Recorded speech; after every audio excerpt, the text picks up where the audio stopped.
The department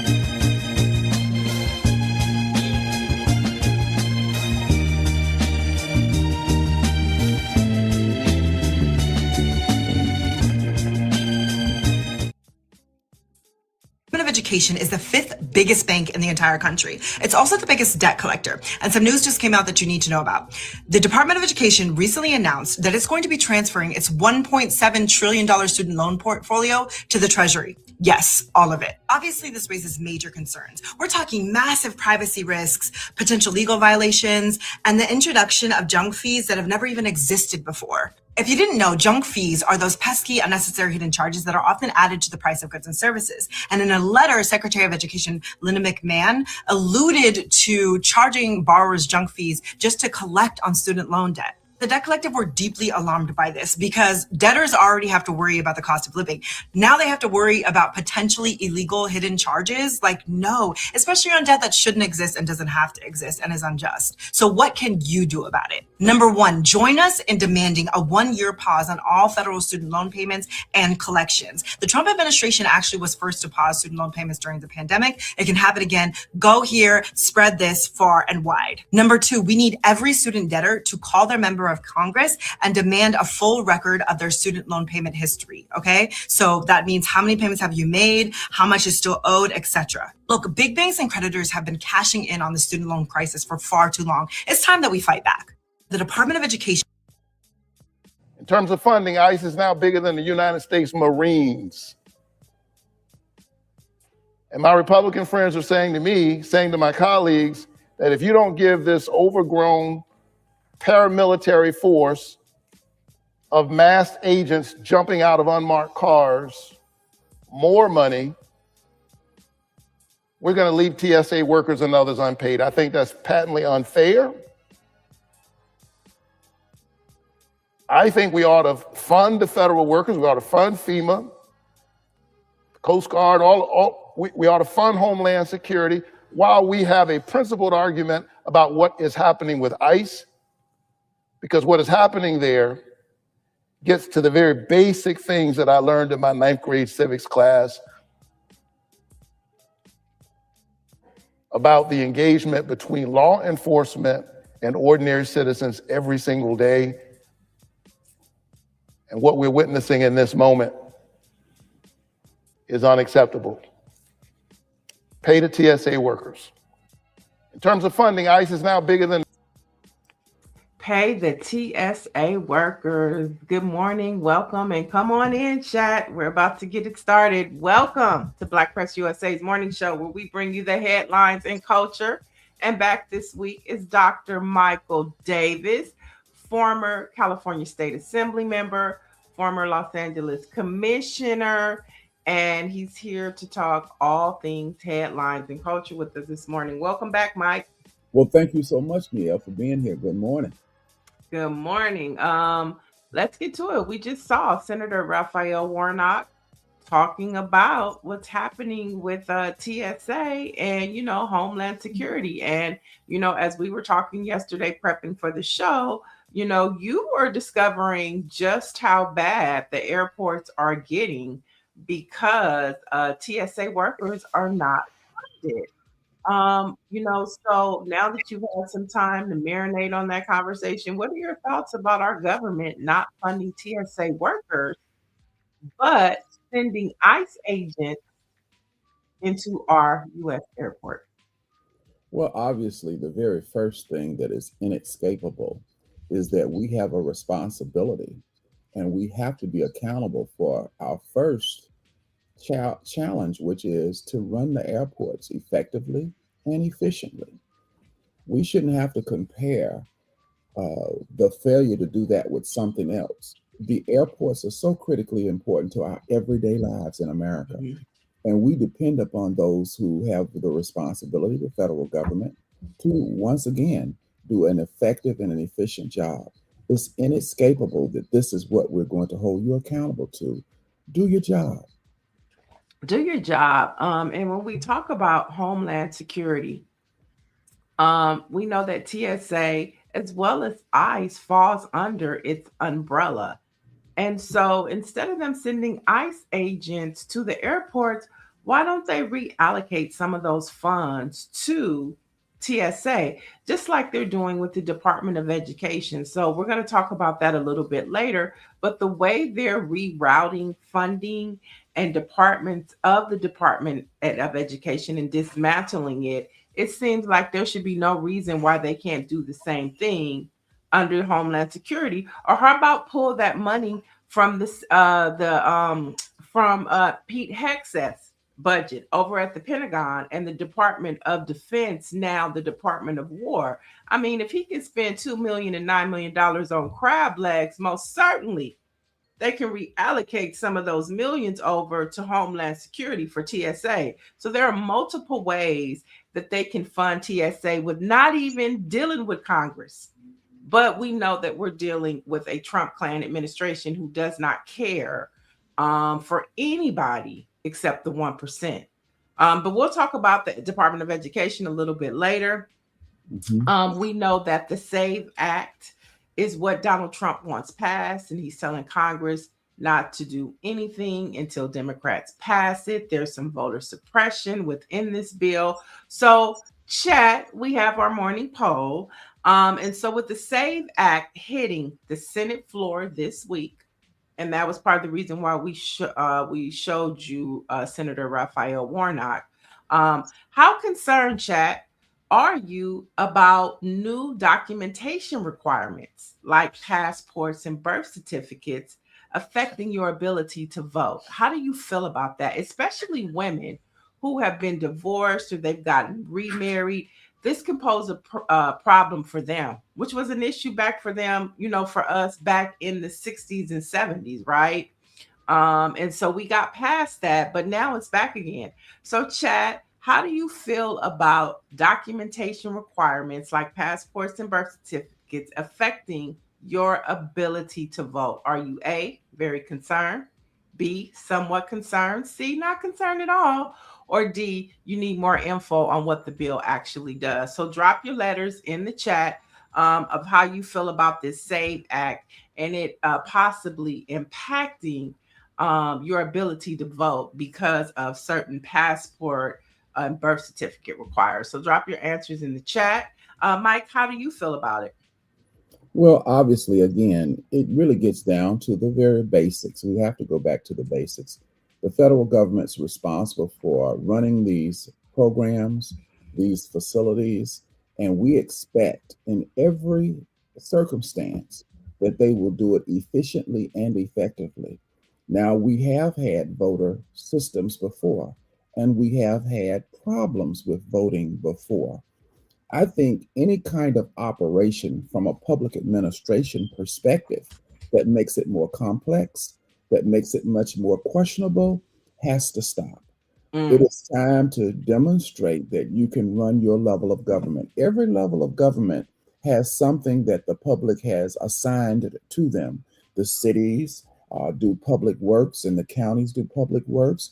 The federal government, among its many other duties and assignments, have to run our transportation airport systems and also our government in terms of the voting systems. And this is what we expect for them. And time again, we hear every week some complaint about some issue that demonstrates an inability to run a government system effectively and efficiently. And it's really getting to the point where it is going to be questionable about the capability to run the systems for which government is assigned. And so that is not a pretty sight. All right, so let's jump into the chat. We say Jay main event, that's gonna get him in trouble, saying don't agree or anything less. Okay. Dr. Marilyn said, I'm concerned, not for me, but for those who cannot afford or find their documents. Mike V is saying A, which he's very concerned.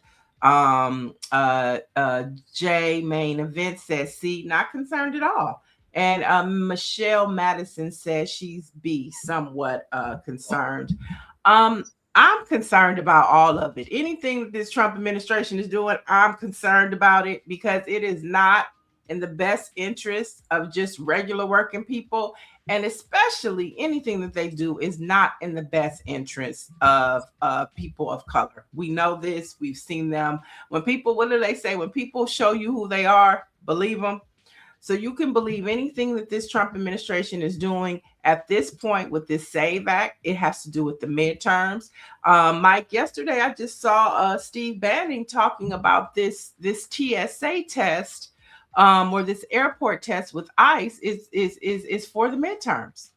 So they're seeing how the interactions and how they control mass groups of people, you know, with lines and assemblies and waiting for voting. They're saying this is a test. This is coming from Steve Bannon. He's on a podcast talking about this. So none of this is in the best interest of the American people. Good morning, Orangey. Orangey is checking in. So let's jump into, as we talk about voting, let's head to California, where there is a lot of chatter, y'all, because of a debate that's happening today at USC. Now, 4 major Democratic candidates of color. We're talking about Tony Thurmond, who is an African American, Xavier Becerra, who is the former Health and Human Services Secretary of the United States, okay, former LA Mayor Antonio Villaraigosa, and Betty Yee have all been excluded from this debate at USC. Now, the candidates are calling on their rivals to skip the debate in protest, arguing that the selection criteria effectively shuts out all major candidates of color in one of the nation's most diverse states. Now, USC and partners state that the criteria were independent and data-driven, created by Professor Christian Gross to keep the crowded field manageable. Now, the NAACP is speaking out against this, and they've sent a letter to USC. So has Xavier Becerra. This is a hot mess, Mike. What's your takeaway from this? I'm just absolutely disappointed in USC as a graduate, as a double graduate, quite frankly. That they would get themselves caught up in what appears to me to be very opposed to the very mission in which the university was created.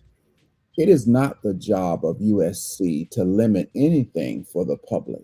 My understanding is the attempt to have this debate was to educate the public on all of those who are going to run, and to give the public an opportunity to hear their responses to policy issues presented, hopefully by the policy school at USC.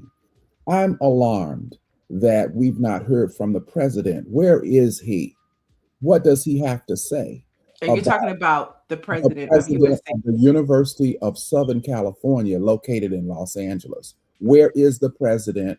What is his response to this? I haven't seen him, haven't heard from him. And leadership, where is it? So let's jump into the chat. They are definitely chiming in. Dr. Marilyn is saying one reason why they want it to pass, talking about the SAVE Act, is to discourage women voters because they typically lean towards Democrat. Okay, Tyler Wolf says, who doesn't have an ID? You'd be surprised. And the issue of the ID is, if let's just say a woman has been remarried, but her ID has her former partner's name, then she'll be affected by that. So it's not even about the ID. And with the price of gas and everything going up, you know, maybe they can't afford an ID. So it does cause a problem. So it's not just about the ID. It is about the criteria that they are putting on you having an ID. That is an issue. Tests and IDs are historically associated with complex accusations of racism on various systems we've had in the past. When we look at past voter problems and complexities, there were tests involved. You had a literacy test. You had the criteria for property.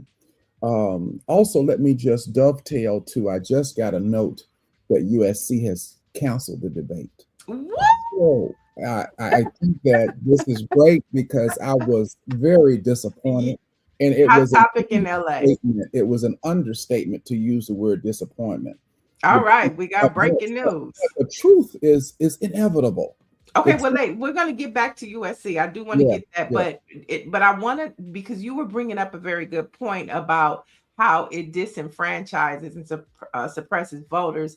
And Mike yes, V is saying only a matter of time before they start putting jelly beans in a jar in November. yes, absolutely. I could not have said it better uh, Hmm. than that citizen just did. So, yeah, I think that these systems that we are seeing clearly lead to an inability to run systems. And this is what we expect our public administrators, those who are elected by the public, to be able to do. Time and time again, we are demonstrating our inability to run government systems, and that's not good. And so, we wanted to make sure we get the chat in. Orange G says, I have told y'all the Democrats have race identity problems. Dr. Mellon says, no, they are requiring a passport or birth certificate to vote to prove US citizenship. This is in addition to your state ID. Great point, Dr. Maryland. And so, a lot of people don't have a passport. You would be surprised how many people don't have passports and, birth certificates. And so, with a birth certificate here in California, you have to show proof, you have to show your social security number. So if you don't have your social security number, then you got to request that. So it is hurdles that they are trying to put you through to vote, which is a basic right. And we know that voter suppression and voter fraud is a fraud coming out of this Trump administration. But let's jump back into USC. So once again, people power works. Like I said before, you had letters coming from the NAACP from the state of California. You had candidates writing in and pressuring the other candidates to stand in protest. And then what do you have here? USC cancels the debate. It was one of the biggest debates talked about over the past 7 days. Yeah. Just because it was at USC and because of the criteria that this professor determined who should and should not be on the platform. Yes. And so shout out to people power. But Yes. I want to jump into the race to succeed, Governor Gavin Newsom. It's still heating up, y'all, and many Democrats are looking to replace, Newsom. But recent polling suggests 2 Republicans and 0 Democrats might advance from the top 2 primary to the general election. So basically, for our primary, the top 2 vote getters succeed to November, and that could be 2 Democrats, that could be 2 Republicans. And what they're saying is because the Democratic field is so wide and there's so many Democratic candidates in, they can all cancel each other out. Mike, what do you say to that? If people, let me just say this: the Democratic Party here, the state party, is saying that some of these Democrats need to get out of the race. That's what they're saying. And so, from that perspective, what do you say, Mike? Well, let me just add to my response first, my emotions about what has just occurred. It's inevitable that USC confront the truth, and I'm glad that they did. And let me add a little bit of sauce to that answer, which is it's not USC's role to discriminate or to tell us anything about what we should do as voters. It's not their role to care about whether or not Democrats or Republicans have enough of chutzpah, if you will, to win or to lose. That's not USC's role. Their role is to educate the public. Now, as far as Democrats is concerned, if in fact we have candidates who cannot muster what it takes to win and be victorious, whose fault is that? There is a date that has already been set for all of us. It's been set for Republicans, it's been set for Democrats, and we all agreed before any one of these candidates filed to run for office. And that agreement is that June 2nd is the date that there will be an election by the people. not just simply the Republicans, not just simply the Democrats, not just simply the others, the independents, the peace and freedom, and others.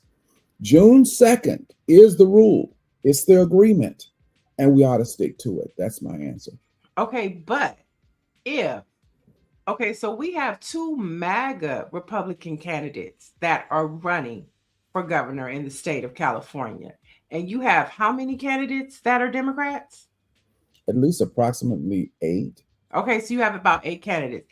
And none of them are polling high enough to be the MAGA person. That's what the polls are saying, right? That everybody is like in the same.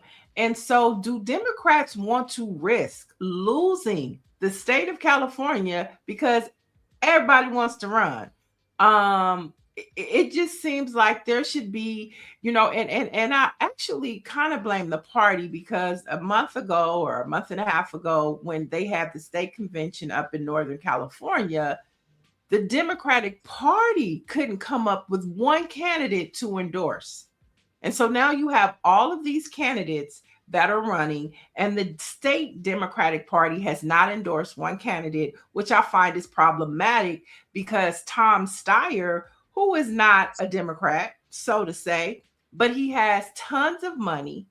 He's running commercials constantly here in the state of California. And so people are looking to vote for him. And we know that his best interests are for Californians. We know this.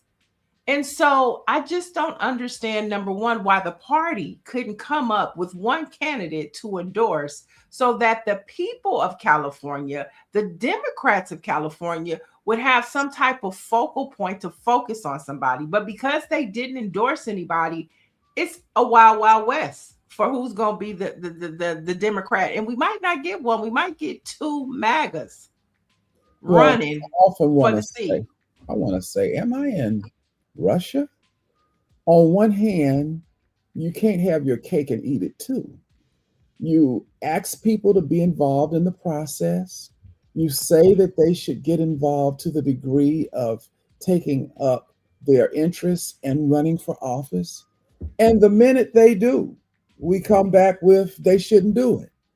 So, ladies and gentlemen, is this what we call a democracy? Is this the same group I just heard screaming about a democracy? Really? But so, where is the leadership in the Democratic Party? Well, my point is this. The leadership is the rules that we agree on before these personalities are assessed after we've agreed on the rules. I just brought up the rule on the first question. June 2nd is what we agreed to. Now you question the Democratic Party and our democracy there. Before any of these candidates filed as Democrats, we decided that if you get the endorsement of the Democratic Party, you have to have 60% of the vote. Mm-hmm. We didn't do that after they filed. We agreed on that before they filed. Now, Neil, did any of the candidates get 60% of the vote? No, they didn't. Is that democracy? Yeah, it is. It is democracy because we agreed on it before they came.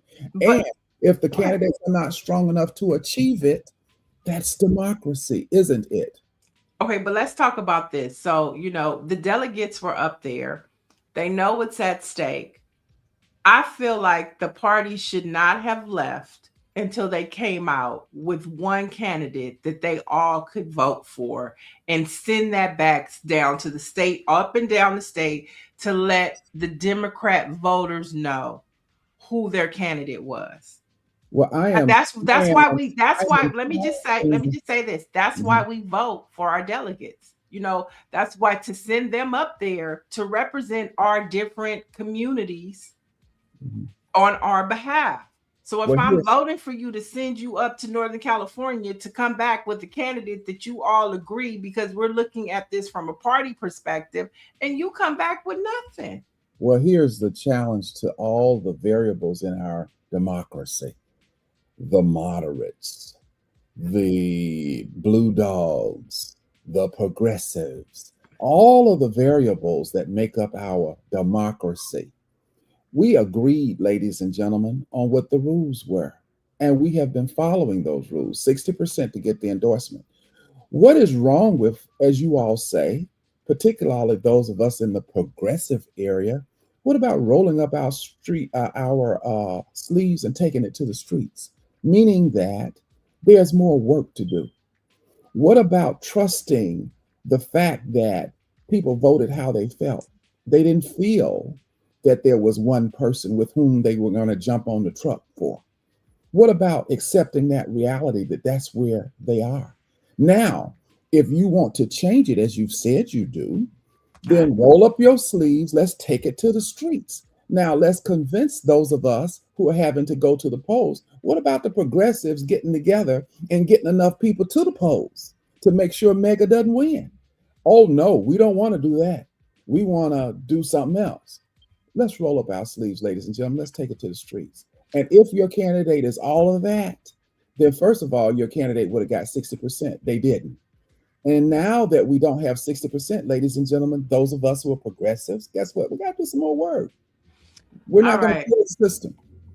Okay, so we're going to agree to disagree on this one, but just know, folks, that there are two MAGA candidates that are running that could take the top 2 seats, and that's what polling is saying, and that's why we should all be paying attention to California, because it might flip red. Let me add to that. Okay. We have to do what we just did with USC. I'm so pleased that they made that decision, but I won't forget it. And so let's not. And so when we talk about USC, we talked about them right behind talking about the inability of a government to run the airports.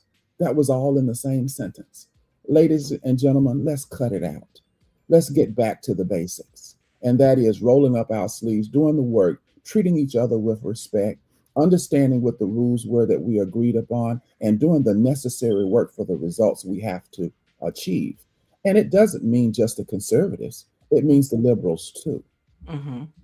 And folks, just so you know, there is one African-American candidate that is running. His name is Tony Thurman. Absolutely. And so we will be tracking him and trying to get him on the show as well to hear from him and talk about his platform and why he's running. Let's head to the Department of Education, who just took a big step closer to shutting down.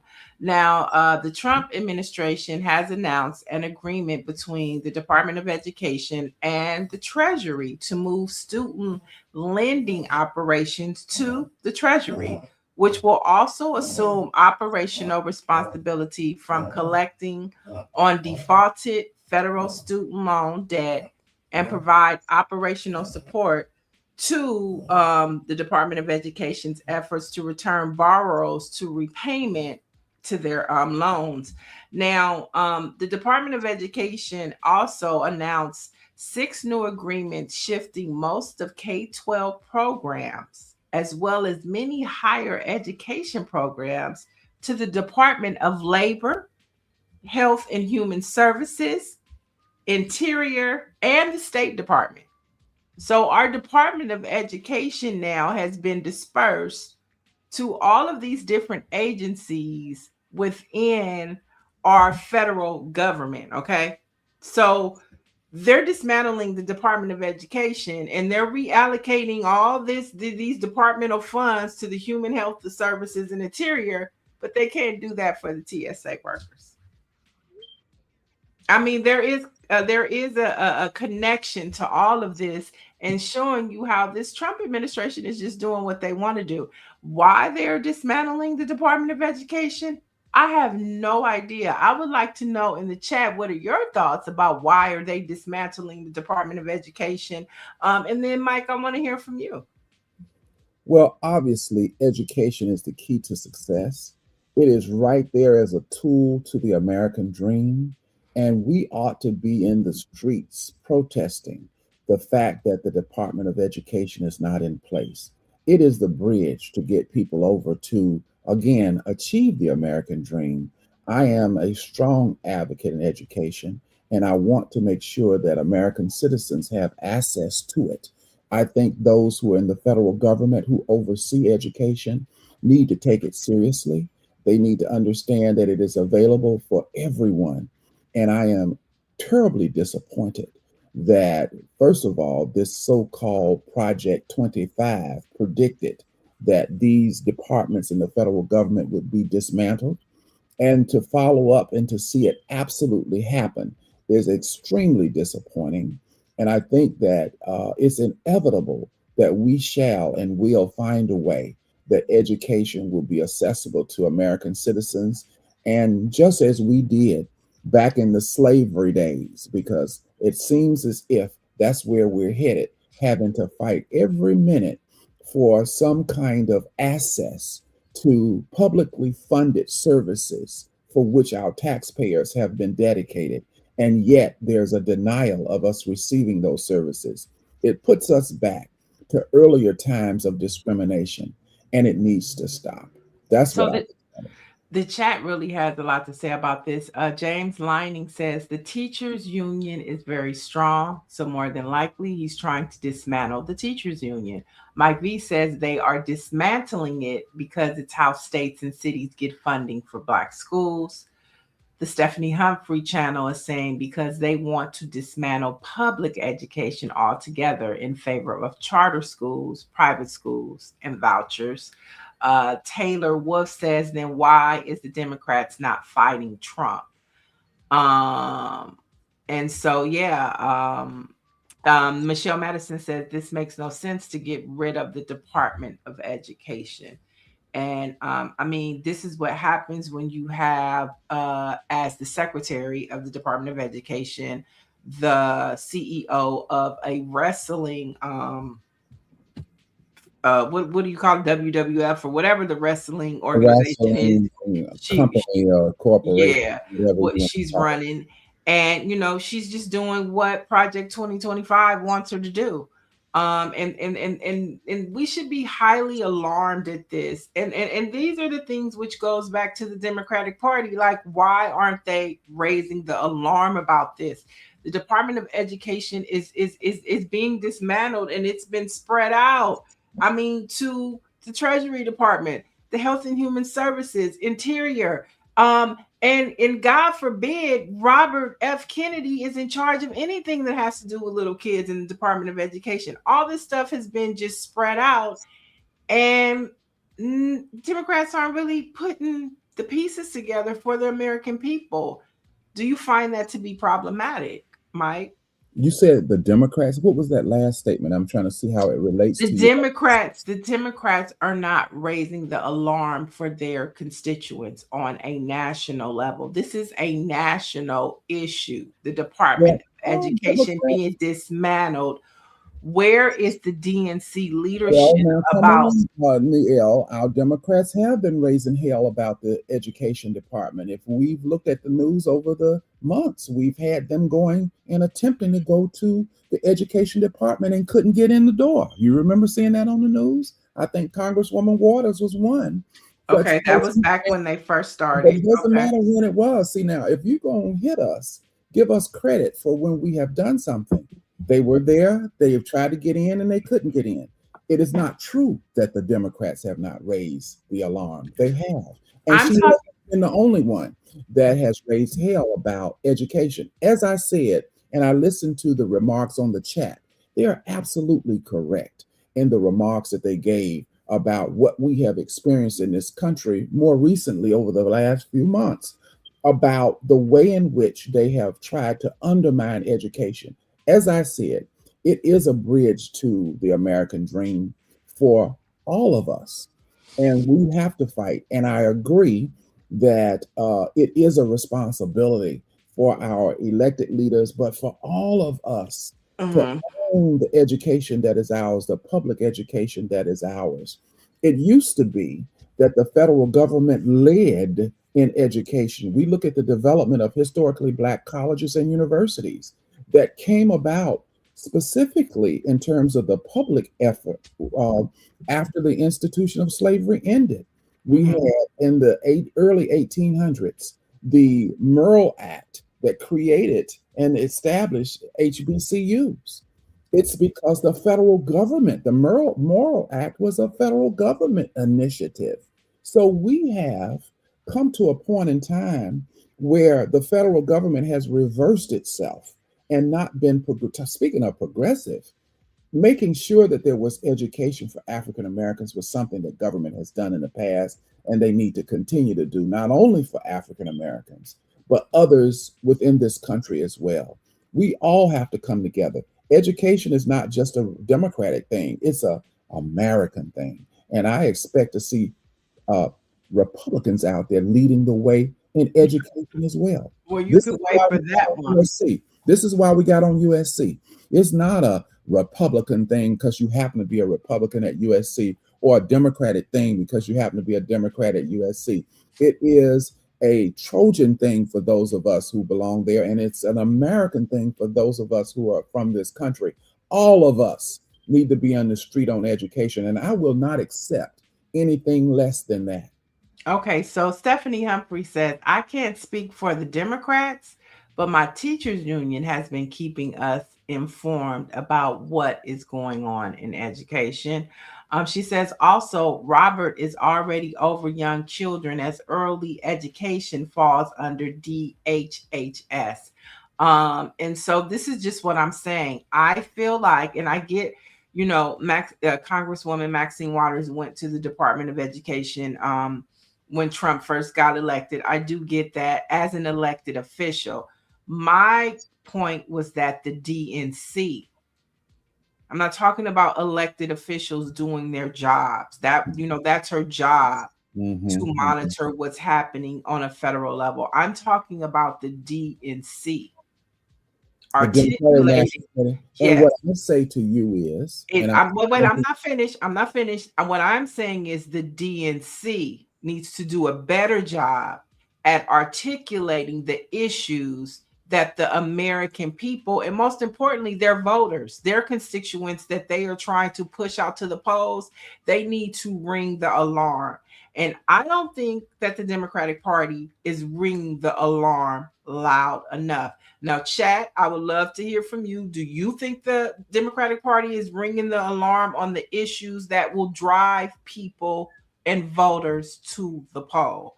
That is my question that I'm asking. Do you think that the Democratic National Convention, the party, is ringing the alarm loud enough to drive people to the polls?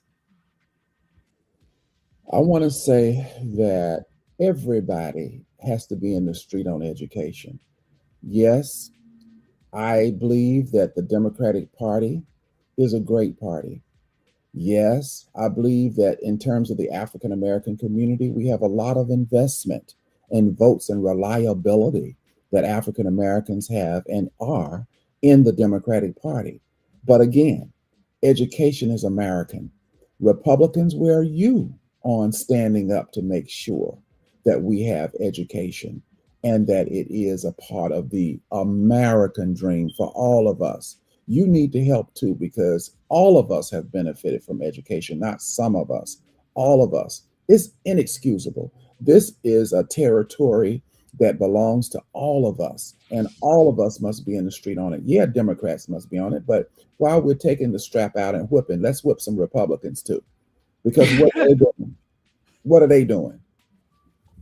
Well, they're lining their voters' pockets, right? The 1%. Yeah, but he says that's not the job of the DNC, Niel, but they are supposed to have an agenda. What do they stand for? What is their premise? What are their pillars? What are they concerned about?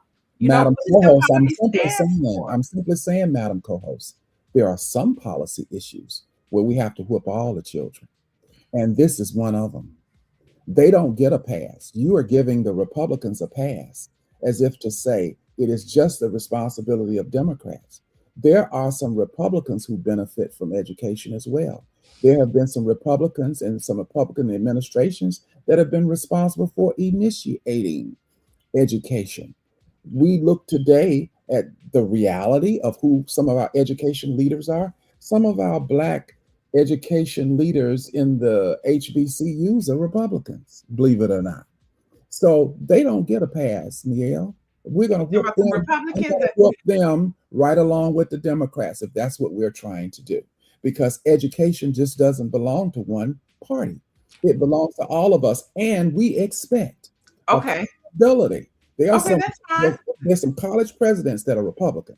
Okay, that's fine. That's Yeah. fine. But at the same time, Republicans showed us who they are. They are Project 2025.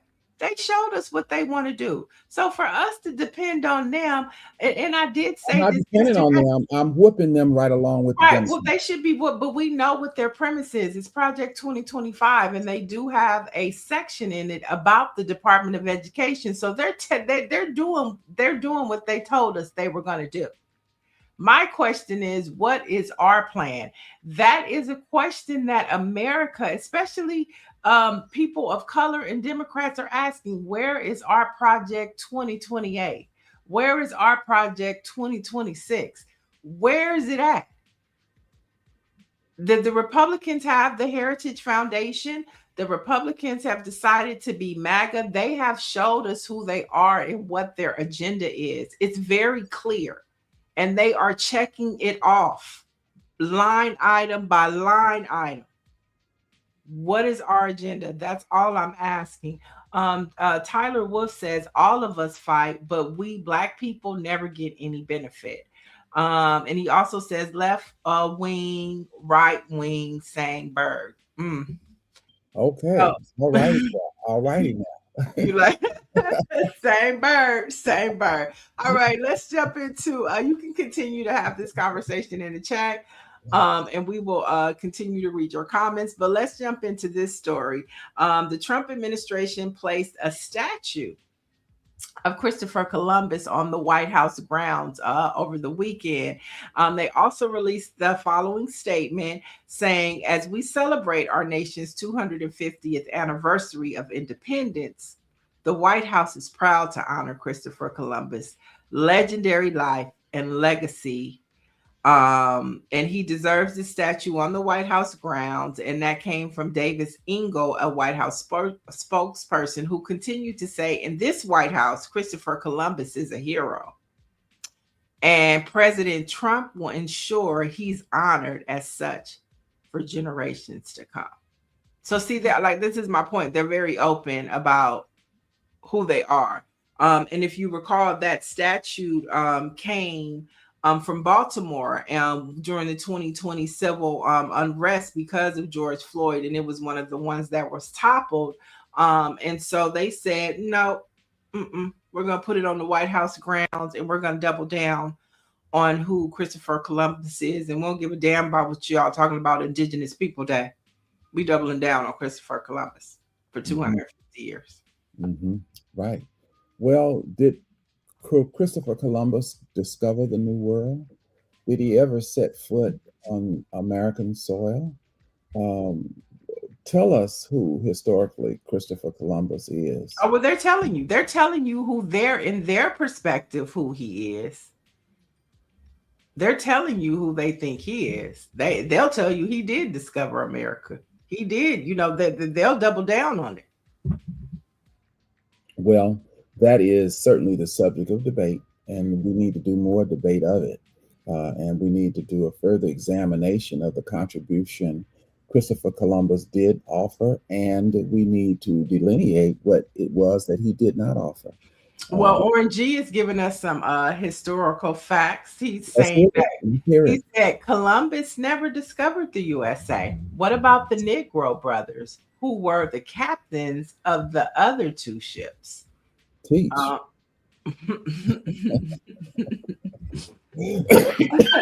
All right, let's go to New York, where one of New York's Underground Railroad museums, the Underground Railroad Education Center, has sued the Trump administration over a federal grant it says was axed because of race. Now, the educational center located in Albany filed the lawsuit hoping to overturn the grant's repeal. The complaint alleges that Trump's anti-DEI push led to the dissolution of the grant supporting its operations. Now, the National Endowment for Humanities bestowed a $250,000 allotment before its sudden cancellation last year. So we can't get no Underground Railroad, but they gonna pay to bring Christopher Columbus to the White House. This is what we're dealing with right now. hmm hmm hmm Well, we definitely have a lot of work to do. And did you say there was a lawsuit involved here? Oh, well, yeah, they're filing a lawsuit because they want their grant. You know, they hmm probably had already allocated that 250,000, how they were going to use it, and then it gets pulled because of DEI.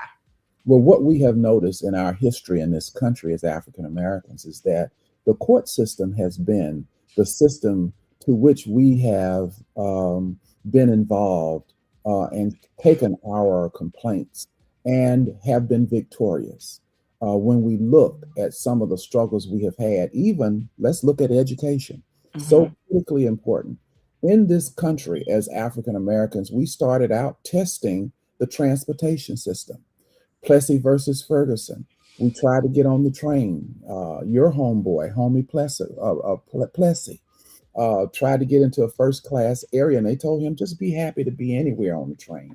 We were not able to break the transportation system first, but in 1954, some 49 or more years later, we were able to break the education system and Brown versus the Board of Education. So we have to continue to use the court system, in summary, as the ground by which we can fight for justice and equality and equity. And so for this group to go to the court system, I think that is a great choice for them to help to make this injustice just.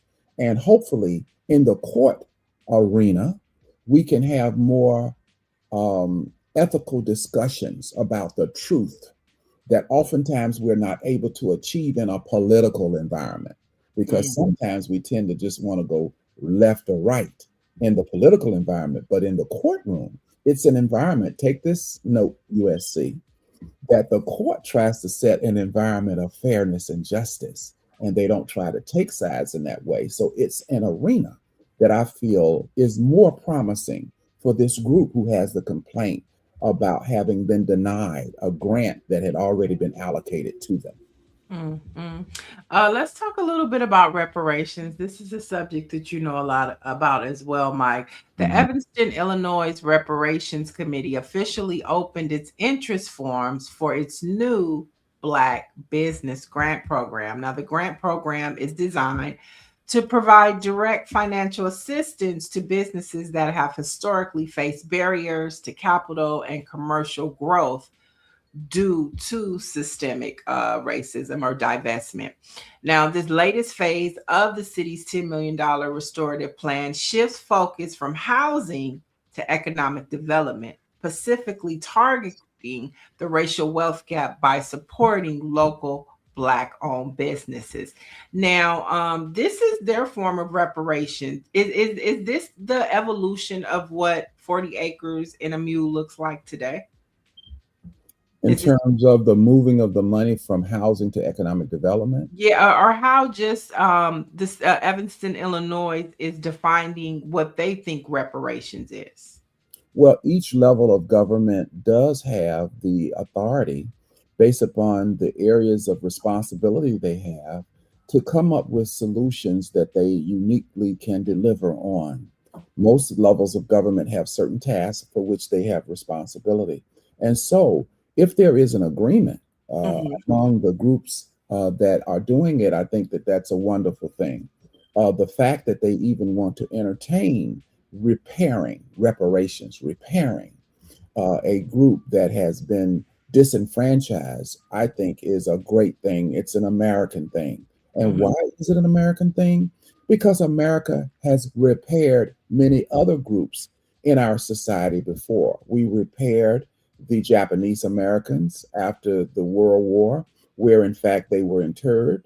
We repaired some of our Native brothers and sisters, Native American brothers and sisters. We repaired some of our Jewish American brothers and sisters. And so, why is it that there is a question about repairing a group of people who, for over 400 years, provided free labor to this country? Why is that a question? Why is it that there are elected officials, Blacks included, who cannot see this as an issue that, in it of itself, should be addressed because it's been addressed before with other groups. And so, how do I feel about Evanston, Illinois? I feel good about the fact that they have taken the guts to come together, get an agreement, and to make an effort for reparations. Yeah, I mean, I think that the 40 acres and a mule concept has expanded. I mean, it has to evolve, just like our societies and our community evolves. But I think that Tyler Wolf has a good, well, he has a point that I think that is being debated as we talk about what reparations looks like. And they're saying reparations should be for descendants of slaves only, not all Black people. And this is the conversation where, they always bring up like a Kamala Harris and a Barack Obama, whose parents are not necessarily born in the United States. And so they're not directly descendants of slavery. And others say, no, if you're Black, you get reparations. I mean, do you think that that is a sticking point? What are your thoughts about that debate? Well, I think that the state of California is one of the few states in the country that had an examination of the variables that one might want to consider in discussing reparations. We looked at what, in fact, it is the requirement for reparations. And in California, those who are American descendants of slaves specifically are the beneficiaries of the reparations that we in California are going to execute. And why is that fair? If I get in a car accident, State Farm is going to give a check to me, not to my sister, not to my aunt, but to me because I'm the one that got my car hit. The same way here, there are various governments that were involved in slavery. England was involved. Some of the folk who might be from Jamaica who were a part of that would have been enslaved by those from another country. So as we think about money, there's big money. You see big money. I know big money. I know big money. So as we think about what is accountability in the implementation of reparations, the state of California said American descendants of slaves. And it is not in violation of California's Proposition 209, which people were trying to threaten to say, because 209 says you cannot do a government program based upon race and or gender, that if you were to say all Black people, that is a philosophy of what? Of race. And that would be what? Illegal in California, because Proposition 209 is the rule of the day in the state, not Mississippi. I didn't say Mississippi, I said California. So since Proposition 209 is the rule of the day, to have the idea and to propose the answer that all Blacks will get it would be illegal in California. So thus, the answer is American descendants of slaves, because that is not a racial inference. That is one that is factual and historical. For all of those who were injured, if we put it down to a concept of insurance, were those who were injured here in America, the American descendants of slaves. Well, Orange is saying, I will say it. You have Jewish people who had nothing to do with the Holocaust, but damn near every so-called Jewish person receives reparations to this day in the U.S. and in Israel. And I would say to him, California has Proposition 209. What is Proposition 209, real quick? Just for those. It's a state law that prohibits any state program from making a decision for benefits based upon race and color and gender. And further, it limits public contracting, it limits public jobs, and it limits higher education, public education. So these are the three areas of government service that cannot make a decision, meaning our colleges and our universities, meaning our government jobs, meaning our public contracts, can't make a decision based upon race and or gender. So then the reparations program would have been a service of the state. And therefore, you could not give all blacks, because that would have been making a decision based upon what? Upon race. That's what would have made that illegal. So, yes. And that's not Mississippi, ladies and gentlemen. That's California. All right, so let's move on. Just a couple more headlines. This news broke out. Some of you probably already heard. A civil jury in California found that Bill Cosby was liable for drugging and sexually assaulting a woman in 1972 and awarded her $59.25 million. Now, after nearly a 2-week trial in Santa Monica, jurors found Cosby, who's now 88, liable for the sexual battery and assault of Donna Motzingsinger. They awarded her $17.5 million in past damages and $1.75 million for future damages, including mental suffering, loss of enjoyment of life, inconvenience, grief, anxiety, humiliation, and emotional distress. Then, in a second phase of the trial on Monday afternoon, they awarded an additional $40 million in punitive damages. So there she is, y'all.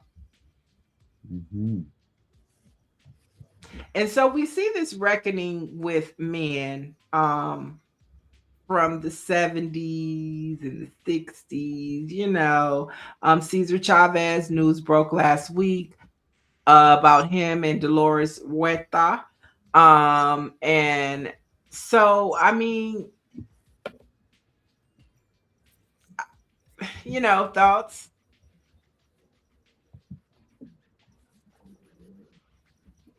No thoughts?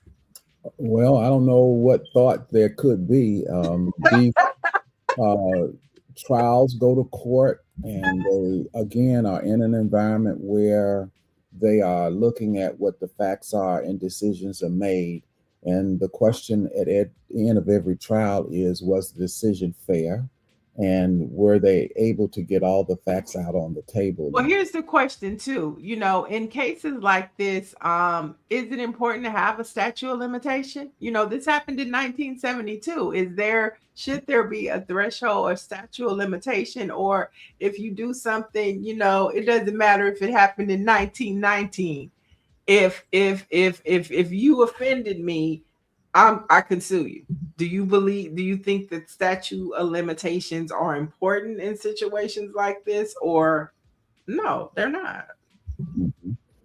Yeah, the whole issue of statute of limitations in and of itself is a proposition that people really are concerned with. And certainly in serious cases, people would not want there to be statute of limitations. We have cases in history, particularly for those of us from our culture of African American experience, where in fact murders and those kind of things have occurred, and there is no statute of limitation on murder.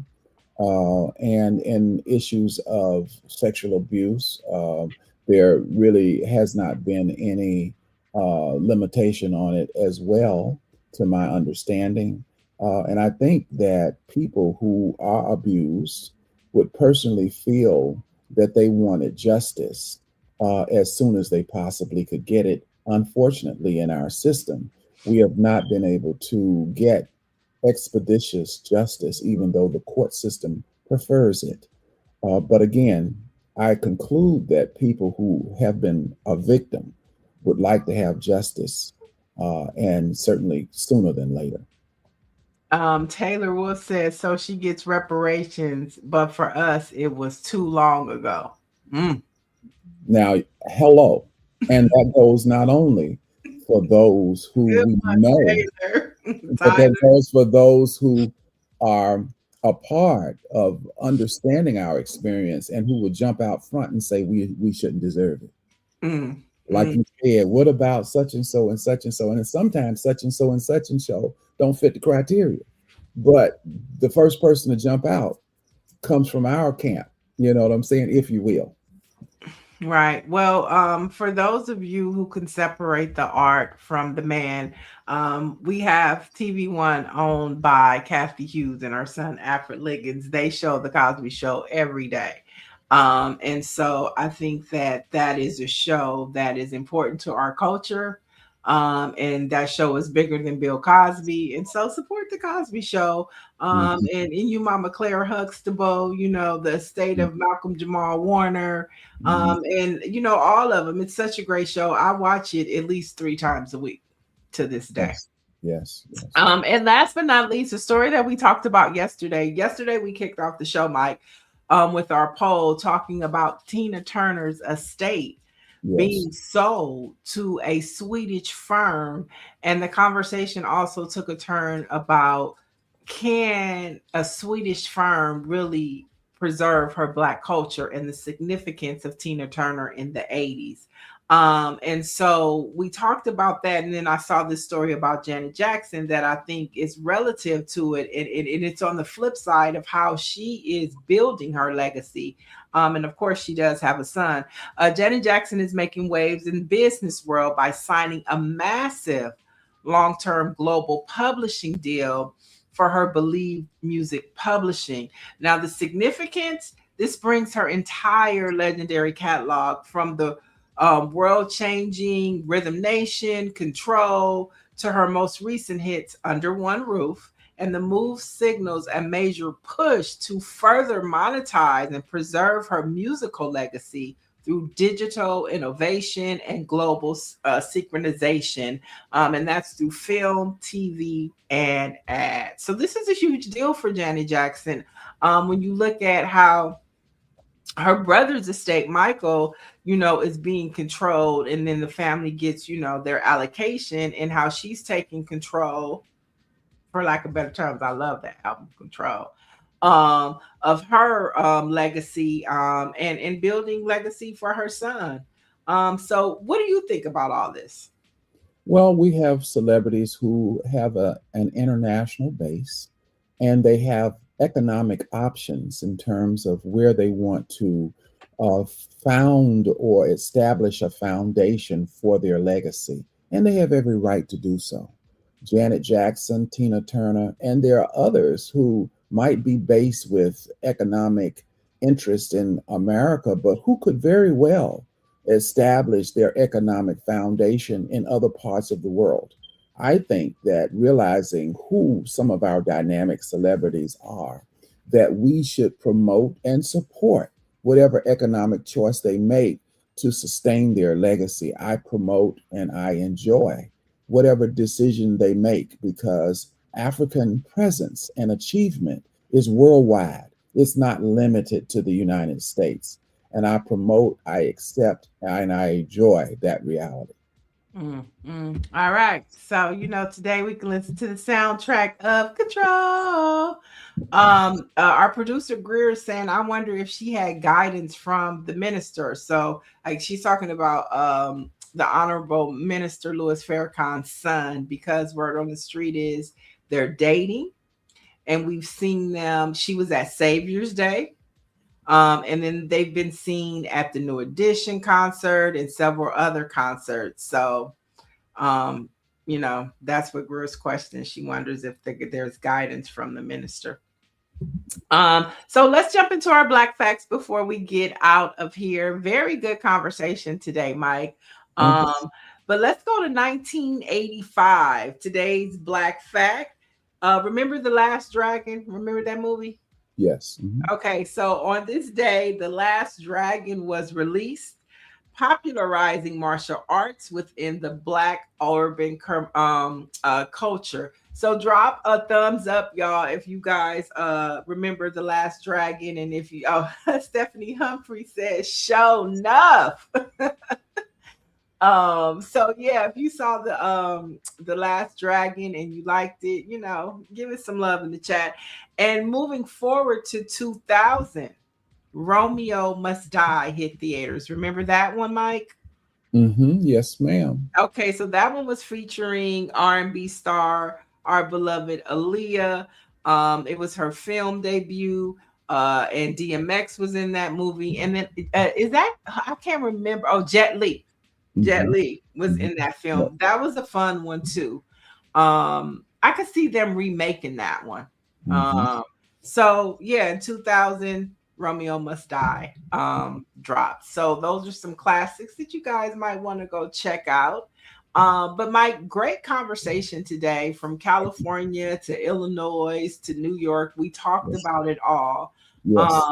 And so thanks for joining us this morning. We love you on a Tuesday. Roy, thank you very much. And I enjoyed looking at accountability and making sure that everybody's accountable. The Republicans, the Democrats, and all of those who might approach government are going to be held to the same standard. We're going to whoop all of them. We're going to whoop all of them. Okay, so we hope to have you back next Tuesday. Yes. And we want to see about getting Tony Thurmond on the show. He is the only Black candidate running for governor in the state of California.